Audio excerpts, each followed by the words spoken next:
नमस्कार मित्रों, सुरक्षा मंत्रास चैनल में आप लोगों का बहुत बहुत हार्दिक स्वागत है। मित्रों, ग्रीष्मकाल का मौसम गुजर गया है। देश के लगभग सारे हिस्सों में मानसून ने दस्तक दे दी है। मानसून हमारे जीवन में सुख, समृद्धि, जल की व्यवस्था और हमारा देश कृषि प्रधान होने की वजह से आर्थिक रूप से मजबूती भी मानसून के सही होने की वजह से ही संभव होती है। समृद्धि के साथ ही मानसून अपने साथ कुछ हजार्ड यानी धोखे या खतरा भी उत्पन्न करता है, जिसके संदर्भ में हमें जागरूक होना बहुत जरूरी हो जाता है मित्रों। तो मित्रों, इस वीडियो में हम ये जानेंगे कि मानसून के सीजन में हमें अपने कार्यस्थलों पर, घर में और अन्य जगहों पर हमें कौन से हजार्ड, खतरा यानी धोखों का सामना करना पड़ सकता है और उन धोखों या खतरों से बचने के लिए हमें कौन कौन सी सावधानियां, एहतियात या प्रिकॉशन की आवश्यकता होती है। तो मित्रों, पहला धोखा है इलेक्ट्रिक शॉक। मित्रों, मानसून के सीजन में वातावरण में आर्द्रता या अप्लायंस में मॉइस्चर की वजह से गीलापन होता है। हमारे घर की दीवारें भी सीपेज की वजह से गीली हो जाती है। अगर इलेक्ट्रिकल वायरिंग में खराबी हो, लीकेज हो तो इलेक्ट्रिक शॉक लगने का खतरा बना रहता है। इससे बचने के लिए अपने अप्लायंसेस, इक्विपमेंट में वायरिंग सही है कि नहीं, ये इलेक्ट्रिशियन या एक्सपर्ट से चेक कर दी जानी चाहिए। हमें ये ध्यान रखना है कि जो डीबी यानी डिस्ट्रीब्यूशन बॉक्स जो है वो कवर होना चाहिए। जो भी इलेक्ट्रिकल केबल हो उसमें कोई भी कट या जॉइंट नहीं होना चाहिए। जो भी पैनल है उसमें ईएलसीबी या आरसीसीबी इंस्टॉल होनी चाहिए। उस इलेक्ट्रिकल पैनल को बैरिकेडिंग करना चाहिए और उस एरिया में किसी भी अनऑथराइज्ड पर्सन को एंट्री नहीं देना है। वहां पर एंट्री रेस्ट्रिक्टेड करना चाहिए और वहां इलेक्ट्रिकल कॉशन का साइनेज अवश्य लगा होना चाहिए। अगला खतरा है पुअर विजिबिलिटी। मित्रों, ज़्यादा बारिश होने की वजह से विजिबिलिटी कम हो जाती है और कभी कभी तो ज़्यादा बारिश और आंधी तूफानों में इलेक्ट्रिक डिपार्टमेंट द्वारा पावर शटडाउन भी किया जाता है, जिस वजह से विजिबिलिटी पुअर हो सकती है, जिससे एक्सीडेंट और इंसिडेंट होने की संभावना बनी रहती है। जहां पुअर विजिबिलिटी अगर है तो हमें विजिबिलिटी प्रोवाइड करनी चाहिए, जो हम इमरजेंसी लाइट, इन्वर्टर या जनरेटर बैकअप द्वारा कर सकते हैं। फैक्ट्री में पुअर विजिबिलिटी में अगर कोई काम कर रहा हो तो उसे अपने हाई विजिबिलिटी जैकेट या क्लोथिंग पहनना अवश्य जरूरी होता है। बारिश तेजी से हो रही हो तो हम अपने वाहन से सफ़र कर रहे हो सकता है हमें रोड पर आगे का ठीक से दिखाई ना दे। ऐसे समय हम किसी सुरक्षित स्थान पर रोक कर पनाह लेकर दुर्घटना से बच सकते हैं।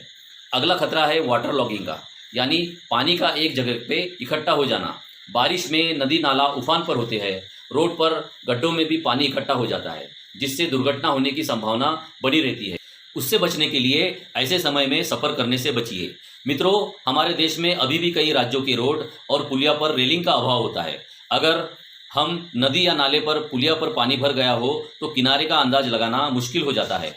तो मित्रों, ऐसी जगहों पर हमें रुक जाना चाहिए ताकि पानी उतरने का इंतजार करना चाहिए, नहीं तो बड़ी अनहोनी होने की संभावना हो जाती है। आए दिन अखबारों में हम ऐसे स्थानों पर होने वाली दुर्घटनाओं को पढ़ते रहते हैं। अनजान जगहों पर अगर पानी भरा हो तो उसको पार करना जानलेवा साबित हो सकता है। ऐसे स्थानों पर लोकल प्रशासन ने कॉशन के साइनेज या बोर्ड अवश्य लगा लेना चाहिए ताकि अनजान व्यक्ति सावधान हो जाए। कहीं कहीं बिल्डिंग या अपार्टमेंट के बेसमेंट में पानी भर जाता है, वहां पर पानी निकासी के लिए पंप होना बहुत ही जरूरी हो जाता है। फैक्ट्रीज में मशीनरीज प्रॉपर हाइट पर होनी चाहिए ताकि वाटर लॉगिंग की अवस्था में वो खराब ना होने पाए। मशीन अगर वर्किंग कंडीशन में नहीं है तो वो प्रॉपर कवर्ड होनी चाहिए। मशीन के आसपास पानी इकट्ठा नहीं होने देना है, ड्रेनेज को क्लियर रखना है, वो चौक ना होने पाए, इस बात का हमें ध्यान रखना है। अगला खतरा है स्लिपरी हजार्ड। बारिश के समय जब हम एक जगह से दूसरे जगह में वॉकिंग करते हैं तो रोड साइड फ्लोरिंग पर सॉइल में पानी जमा होने की वजह से वो जो जगह है वो स्लिपरी हो जाती है और स्लिप होकर गिरने की संभावना बनी रहती है। इससे बचने के लिए हमें सावधानी से चलना चाहिए। अपने जूतों और चप्पलों के सोल चिकने नहीं होने चाहिए। अगर वो घिसकर चिकने हो गए हैं, चाटी हो गए हो तो उसे अच्छे ग्रिप वाले पहने और स्लिप होने से बचे। और हाँ, बारिश के दिनों में वाहनों को ब्रेक मारने के बाद हो सकता है आपका वाहन जगह पर न रुके, स्लिप कर जाए। इससे बचने के लिए आप अपने वाहनों के टायर अगर घिस गए हैं, चाटी हो गए हो तो उसे मानसून के पहले बदल देवे। अपने वाहन को पानी भरे हुए गड्ढों से न ले जाए ताकि वाहन के ब्रेक ड्रम में पानी घुस जाए और ब्रेक न लगने की वजह से एक्सीडेंट होने की संभावना बन जाए। अगला खतरा है वॉल या स्ट्रक्चर का कोलैप्स होना।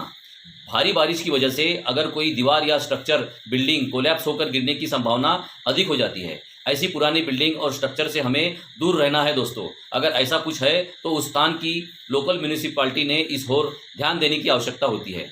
अगला खतरा है लैंडस्लाइड। मित्रों, इस समय ऐसे ऊंचे स्थानों पर यात्रा करने से हमें बचना चाहिए जहां के पहाड़ कच्चे हो और लैंडस्लाइड का खतरा हो। अगला हजार्ड है फॉल ऑन स्लोप। मित्रों, जहां जहां स्लोप होता है वहां भी फिसलकर गिरने की संभावना अधिक होती है। ऐसे स्थानों पर रेलिंग को पकड़कर ही हमें चलना चाहिए। अगला खतरा है हेवी विंड या स्टॉर्म। मानसून सीजन में हेवी विंड या स्टॉर्म हो सकता है, जिसकी वजह से हल्की नुकीली चीज़ें उड़ने लग सकती है। कमज़ोर पेड़ पौधे भी गिर सकते हैं। फैक्ट्री के साइट पर लूज शार्प एज हल्के मटेरियल बाहर की ओर स्कैटर्ड नहीं होने चाहिए। ऐसे मटेरियल को किसी सेफ जगहों में सुरक्षित रखा होना चाहिए। तेज हवाएं अगर चल रही हो तो ऊंचाई पर खड़े नहीं हमें होना चाहिए। जितनी भी वर्किंग एट हाइट एक्टिविटी है उसे रोक देनी चाहिए। हेवी स्ट्रक्चर को अगर लिफ्ट कर रहे हो तो उसे नीचे उतार देना चाहिए ताकि किसी अनहोनी से बचा जा सके। अगला हजार्ड है स्नेक बाइट। मित्रों, मानसून सीजन में बिल में पानी भर जाने की वजह से स्नेक बाहर निकलते हैं, जिससे स्नेक बाइट का खतरा बढ़ जाता है। अगर आपको स्नेक नजर आता है तो उसे डिस्टर्ब नहीं करना है और खुद को और औरों को सावधान करके स्नेक बाइट को अवॉइड करना है और तुरंत सर्प मित्र यानी स्नेक रेस्क्यू पर्सन को कॉल करना है। हमको अपने लोकल एरिया के सर्प मित्र का नंबर हमेशा अपने कॉन्टैक्ट लिस्ट में रखना है। आपके वर्किंग साइट पर आपने फुल क्लोथिंग पहनना चाहिए, सेफ्टी शू पहनना चाहिए ताकि ऐसे खतरों से बचा जा सके। इससे बचने के लिए जितना भी कोने में कचरा या डेब्रिस पड़ा है उसे समय समय पर साफ करते रहना चाहिए। अगला खतरा है लाइटनिंग स्ट्राइक यानी बिजली गिरने की संभावना। मानसून के सीजन में बिजली गिरने की भी संभावना हमेशा बनी रहती है। इसके लिए हमें क्या करना चाहिए, इस पर हम विस्तार से अलग से वीडियो बनाएंगे। शॉर्ट में हम यही कह सकते हैं कि जब आसमान में बिजली गिर आए हो, बिजली कड़कड़ा रही हो तो खुले स्थानों में न जाए, पेड़ के नीचे कभी भी ना रुके, तुरंत किसी सुरक्षित शेड में आश्रय लेवे। फैक्ट्री बिल्डिंग में लाइटनिंग अरेस्टर लगे होना चाहिए और उसको प्रॉपरली अर्थिंग होना चाहिए। लाइटनिंग के समय अगर हम घर में हो तो उस समय किसी भी इलेक्ट्रिकल इक्विपमेंट को छूना नहीं चाहिए, इससे शॉक लगने का खतरा हो सकता है। इलेक्ट्रिकल इक्विपमेंट केबल को अनप्लग कर देना चाहिए ताकि उन्हें खराब होने से बचाया जा सके। अगला खतरा है health and hygiene issues.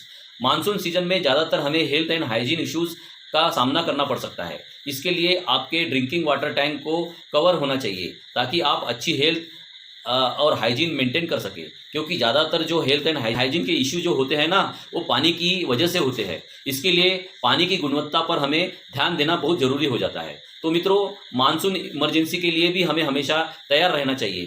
Factory में दर्शनीय स्थानों पर मानसून सेफ्टी प्रिकॉशन के बोर्ड लगे होना चाहिए ताकि लोगों में जागरूकता हो। फर्स्ट एड बॉक्स हमेशा रेडी और इजीली अवेलेबल होना चाहिए। इमरजेंसी व्हीकल और एम्बुलेंस व्हीकल का फ़ोन नंबर मालूम होना चाहिए और इमरजेंसी रिस्पांस टीम जो है वो भी अलर्ट होना चाहिए ताकि इमरजेंसी या आपातकाल में तुरंत सेवा मिल सके। तो मित्रों, ये थी मानसून सीजन में कुछ खतरों और उसे बचाने के तरीके। मित्रों, वीडियो आपको ज़रूर पसंद आया होगा। आपके कॉमेंट और कुछ सुझाव का हमें हमेशा स्वागत रहेगा। सावधान रहे, सुरक्षित रहे। बहुत बहुत धन्यवाद।